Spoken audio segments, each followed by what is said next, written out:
What's up? Good evening, I should say. Welcome to this evening's vlog. So the DJI Osmo Pocket 4 just came out. I was watching some YouTube videos about it before. My initial impressions are, I didn't like the thing. It just doesn't seem as ergonomic as a phone or a traditional shaped camera. However, it got me thinking, what makes a good vlogging camera? Let's talk about it.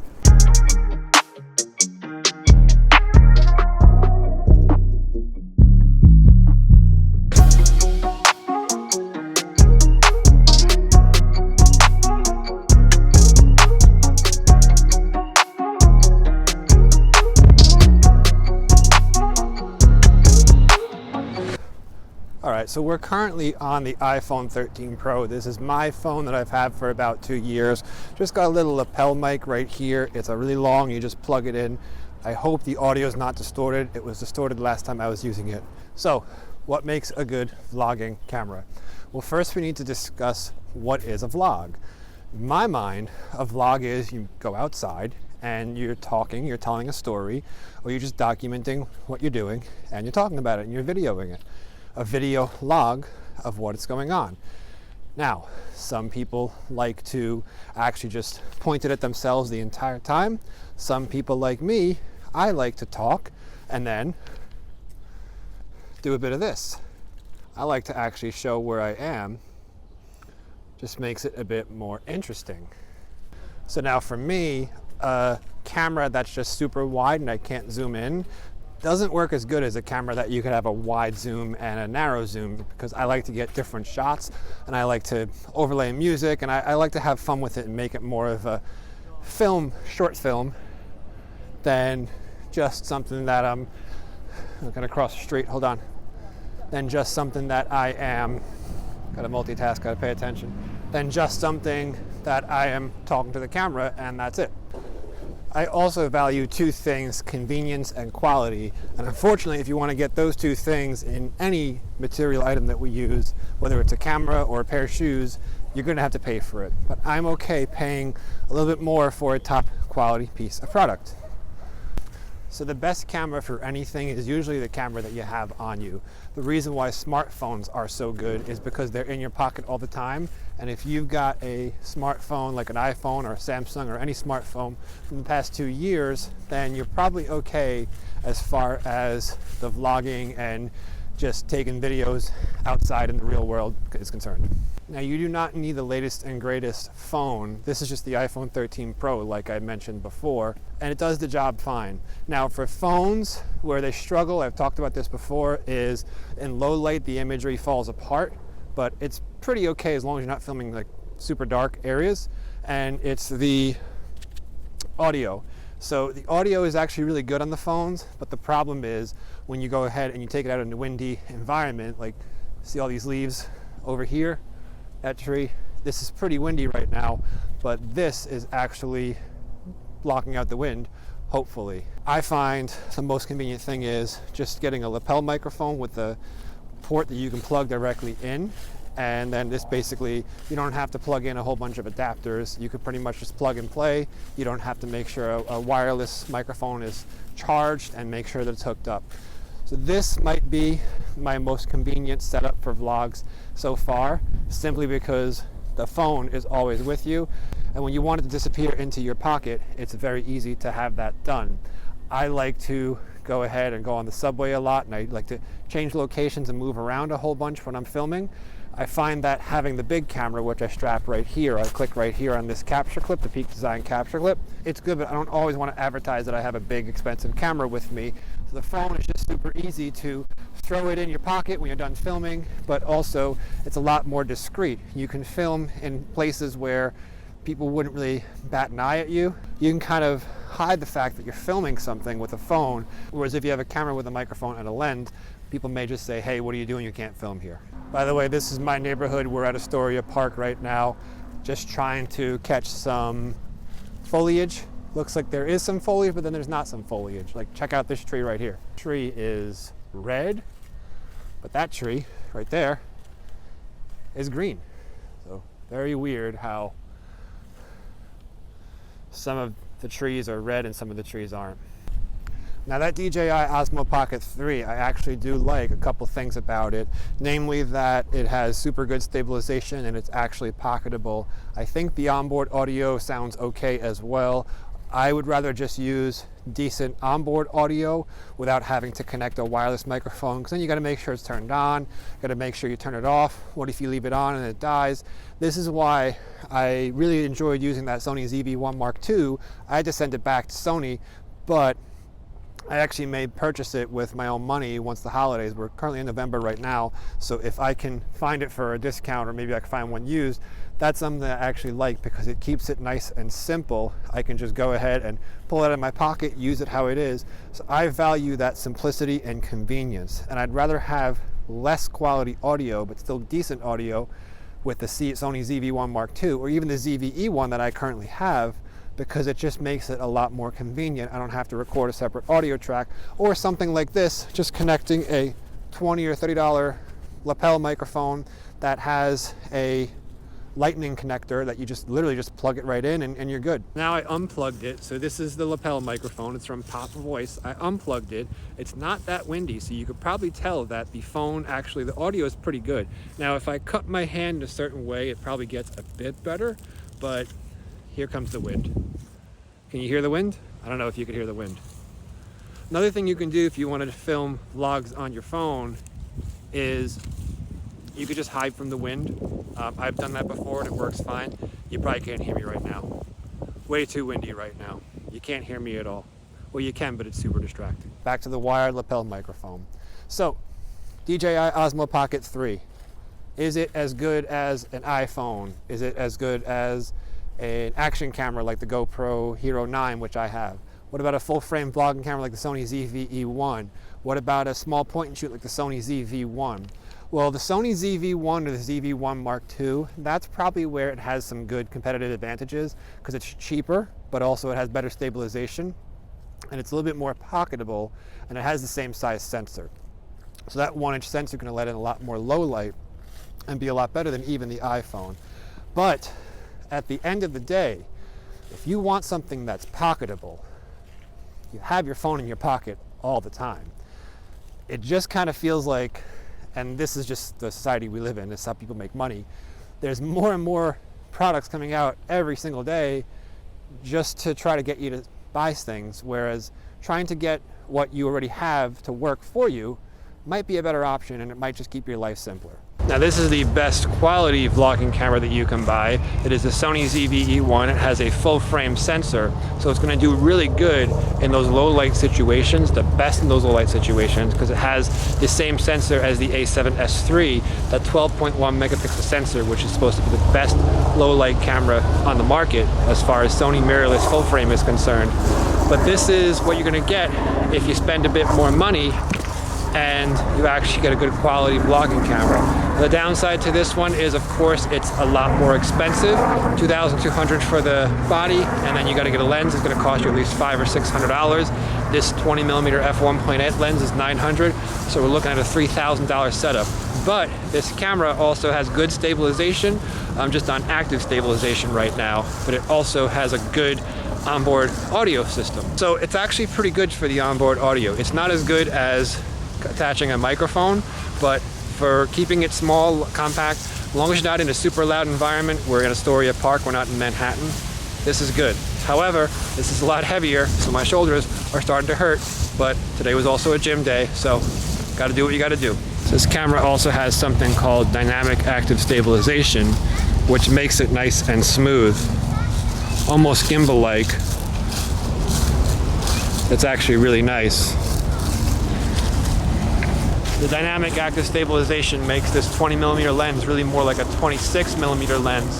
So now I have to hold it pretty much at arm's length right now. I can't hold it nice and close. This feels like the ZV-1 with active stabilization, but this is nice and gimbal-like and very smooth.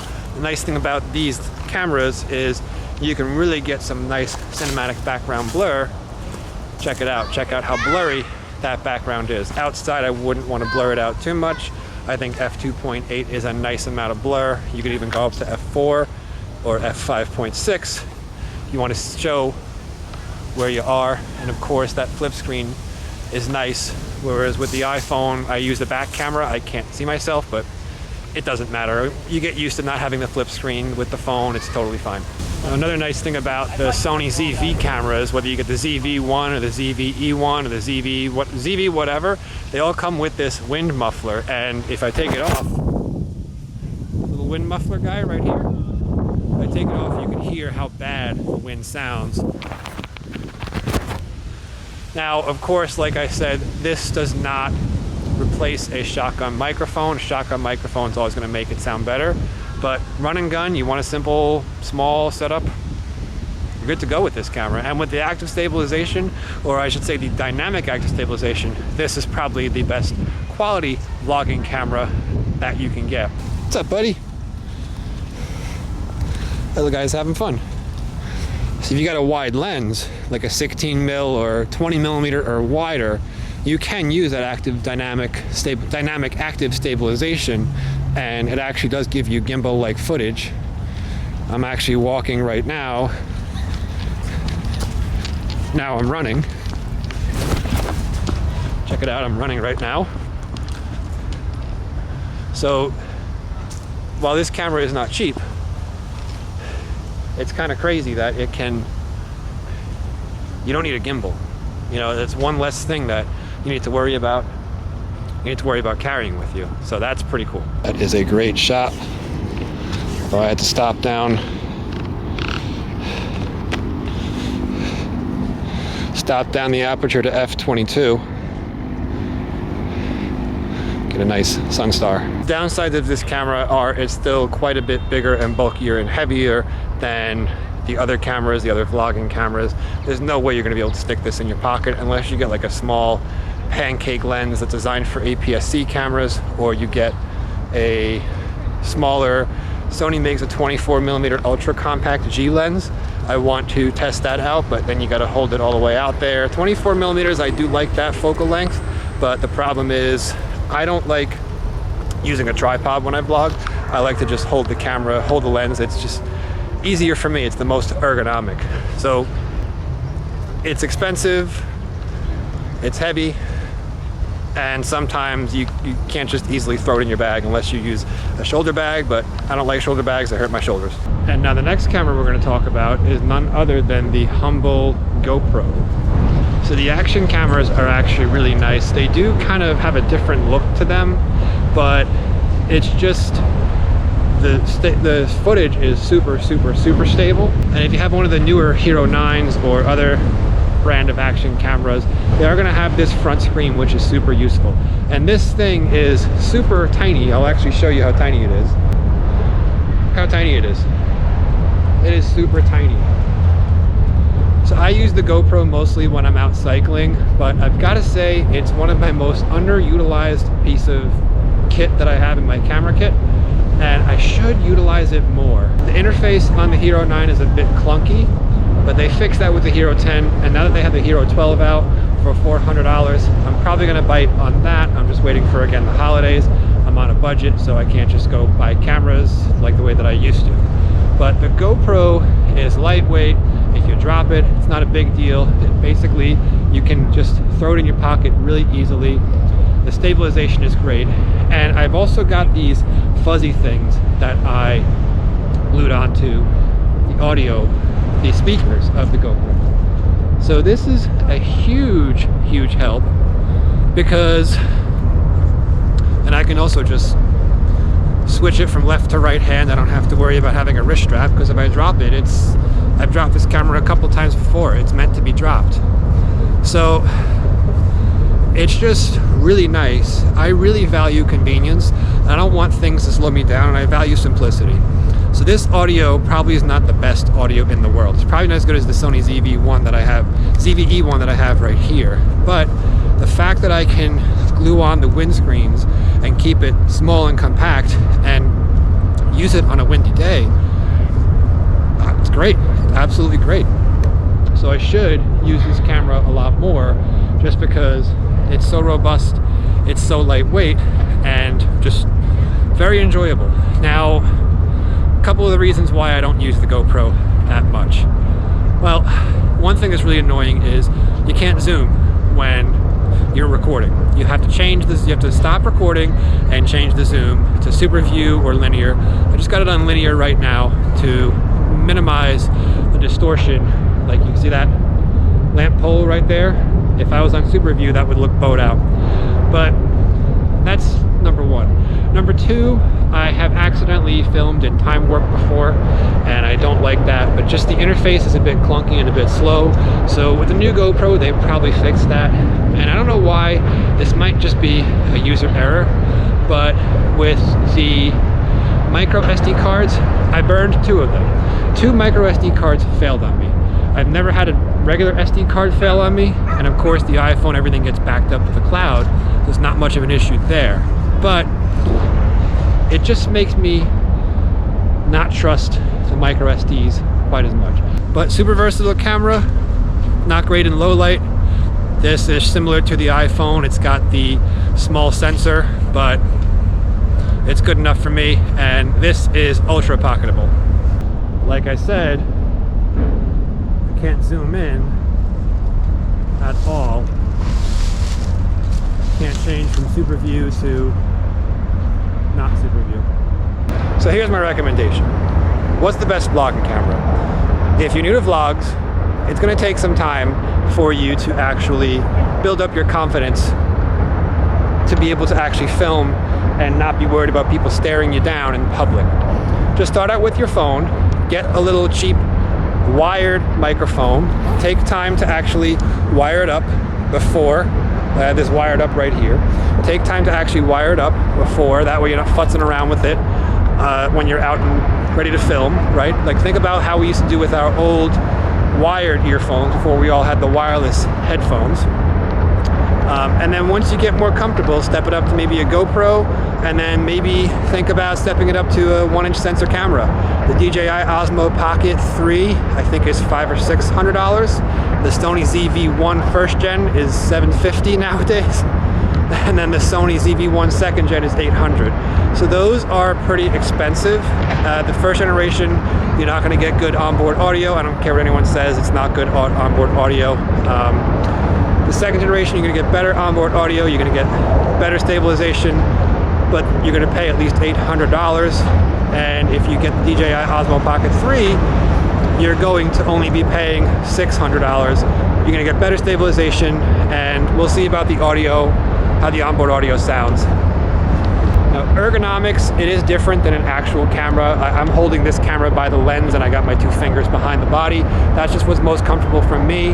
Some of the smaller cameras, I have held it with by the tripod, like the stick right there. I'm sure ergonomics is gonna really be a big deal.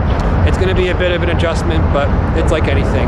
We all get so used to how a camera is supposed to look and feel that when something new comes out and disrupts everything, we're all like, oh no, we don't like it.